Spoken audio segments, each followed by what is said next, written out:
que esse aqui, ó. Não, mas o embaixador falou aqui, né? Não, agora não. Melhorou?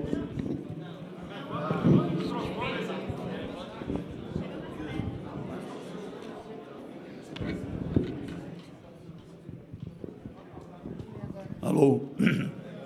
Tudo bem. Boa tarde a todas e todos. Bom, vou tentar aqui cumprir a ingrata missão de falar depois do embaixador. Não é fácil, né? Então, mas é o seguinte. Falando especificamente que eu tenho 10 minutos, né, João Pedro? Deixa eu marcar aqui no meu... É o seguinte, com respeito ao setor de petróleo e gás natural, que corresponde na matriz energética brasileira por 55% aproximadamente. Quer dizer, petróleo e gás é um pouco mais da metade de toda a produção e suprimento energético que o Brasil tem no momento. Muito bem. Esse setor, de tal forma importante, ele estava aberto, né? Desde sempre aberto à iniciativa privada, a investimentos estrangeiros ou nacionais para pesquisa e exploração e produção e engenharia. Muito bem. E não houve por parte do mundo, até a década de 50, nenhum tipo de iniciativa que demonstrasse interesse por parte das grandes companhias em explorar e produzir petróleo no Brasil.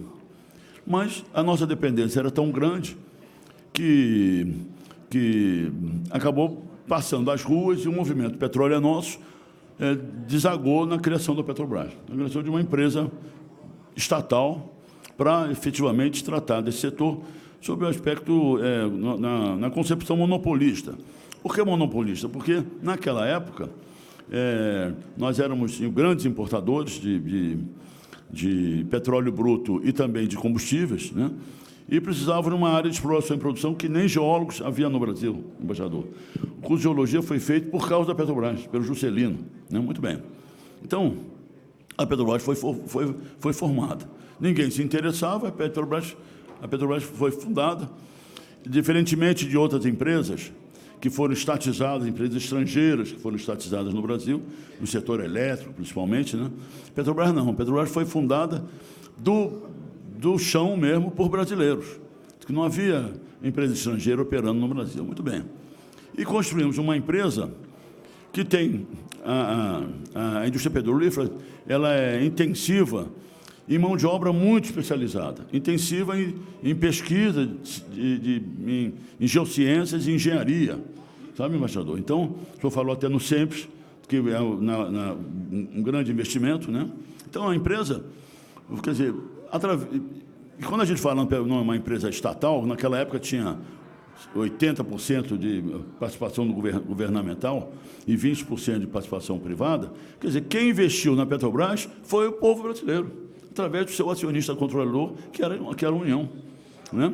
Então, o povo brasileiro investiu bilhões e bilhões de dólares para fundar uma empresa que tivesse uma competência mínima num setor que nós não tínhamos nenhuma experiência, em comparação com as outras empresas petrolíferas, que já tinham mais de 50 anos de operação no mundo inteiro. E assim construímos uma companhia, com brasileiros, desde o início, investindo pesadamente no treinamento e na pesquisa e desenvolvimento. Muito bem.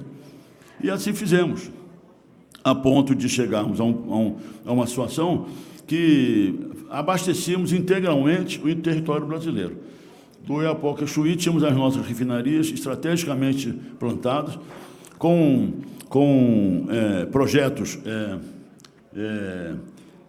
de engenharia ainda importados, mas imediatamente nós colocamos nossos engenheiros e nossos técnicos trabalhando na melhoria permanente desses projetos.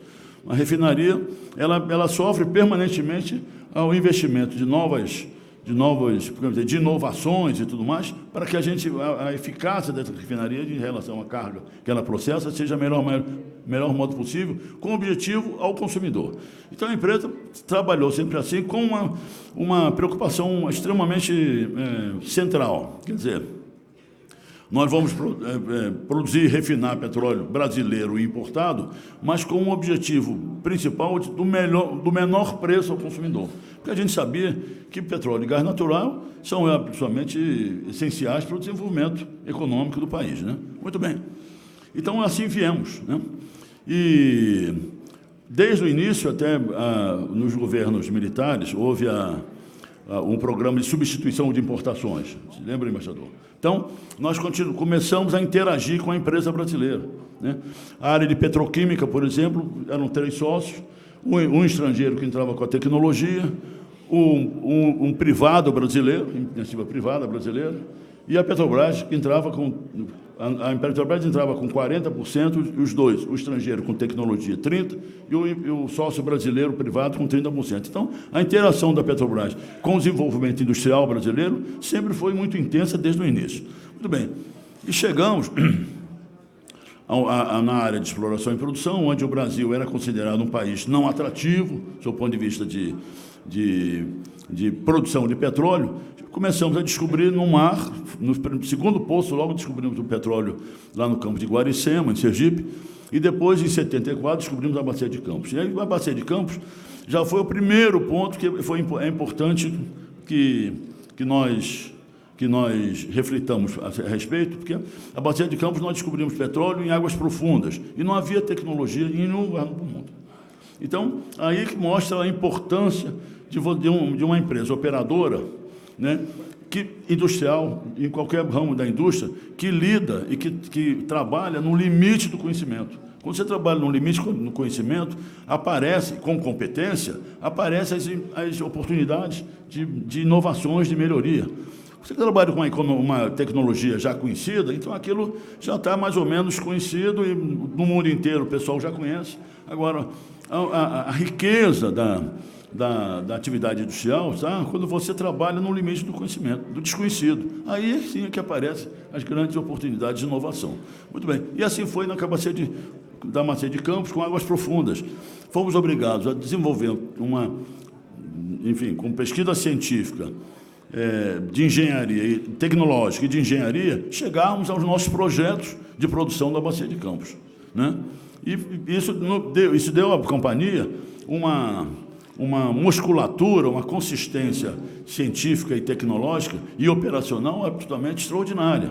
Quer dizer, isso tudo construído com recurso do povo brasileiro, com dinheiro do povo brasileiro. Pedro Brás era monopólio estatal. E ganhamos um prêmio na OTC, 2 prêmios sendo monopólio estatal, sem concorrência, porque a competição e a concorrência pelos neoliberais é o motivo da inovação. Não precisa concorrência, é só compromisso com o Brasil.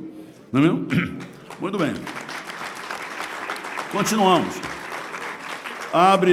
Entra o governo Fernando Henrique Cardoso e abre o setor petrolífero brasileiro. Nós já produzimos 80% do petróleo consumido no Brasil e tínhamos novos campos descobertos já na águas profundas da Bacia de Campos.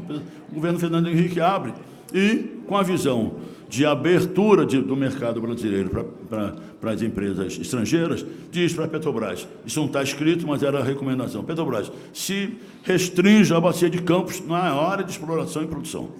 Restringe a Bacia de Campos, que produzimos lá 80% do petróleo necessário ao Brasil, e deixa as outras bacias como um atrativo para as empresas estrangeiras virem investir no Brasil, né? E assim foi feito. A Petrobras passou a se concentrar na Bacia de Campos. Muito bem. Entra o governo Lula, completamos as obras que, aliás, estavam paradas, atingimos a autossuficiência em 2006, mas entra o governo Lula e dá a liberdade da Petrobras, tira as amarras da empresa no que respeita à expansão das nossas atividades. E nós tiramos as sondas da Bacia de Campos para as outras bacias, inclusive, e demos no pré-sal, na Bacia de Santos. Muito bem. Então, isso é só para chamar a atenção que tudo isso com investimento muito pesado, mas muito pesado, em treinamento de pessoal, em desenvolvimento da indústria brasileira, em pesquisa de desenvolvimento, tudo isso nós enfrentamos a quebra do monopólio já com uma competência consolidada. e com uma competência consolidada, sob o ponto de vista de exploração e produção, em bacias sedimentares brasileiras. As empresas estrangeiras vieram? Não. Elas compraram os blocos e não investiram. Porque os caras disseram, olha, quem conhece exploração de petróleo, né, nesse país aqui é a Petrobras. Né? Então, vamos fazer o seguinte, a gente compra o bloco e fica na moita. Né? E deixa eles investirem, onde eles descobrirem, a Agência Nacional de Petróleo certamente vai abrir outros blocos na área da descoberta da Petrobras, aí a gente entra. Essa é a estratégia dos caras. Né? Então, nós passamos a atuar como uma agência de fomento, correndo o risco de grandes investimentos para as grandes empresas petrolíferas internacionais. E assim foi. Né? E quando batemos no pré-sal, imediatamente, aí o embaixador Celso Amorim já falou, imediatamente acende uma luz no grande poder mundial, geopolítico mundial, e os Estados Unidos pega e reativa a Quarta Frota no Atlântico Sul, 3 meses depois da descoberta do pré-sal. A Quarta Frota estava extinta desde 1950, foi criada por causa da Segunda Guerra Mundial. Muito bem. E nós continuamos, depois estoura o escândalo do Snowden, com a espionagem na Petrobras, aquela coisa toda, mas, enfim, já vão 2 meses, vou acabar. Muito bem, descobrimos o pré-sal, e o pré-sal, como as águas profundas da Bacia de Campos, o pré-sal trabalha no limite do conhecimo. E o novo marco regulatório, não havendo mais um monopólio, o que é que faz um novo marco regulatório com a visão de futuro do país? É o seguinte, Petrobras, você vai ser operadora única, porque é o operador que trabalha, é o operador que, como a palavra diz, opera, enfrenta os problemas. Então, com um centro de pesquisa e já um país mais ou menos industrializado, já robusto, nós enfrentamos o pré-sal. Descobrimos onde os caras não investiram, a Shell parou um poço no meio, né? Não investiram e nós descobrimos. Então, agora, quando descobrimos o pré-sal, acaba, então, o governo Temer entra, tira a Petrobras de operadora única, com aquele projeto do SER, né? E faz o seguinte, eles desoneram as importações de equipamentos, não é mesmo?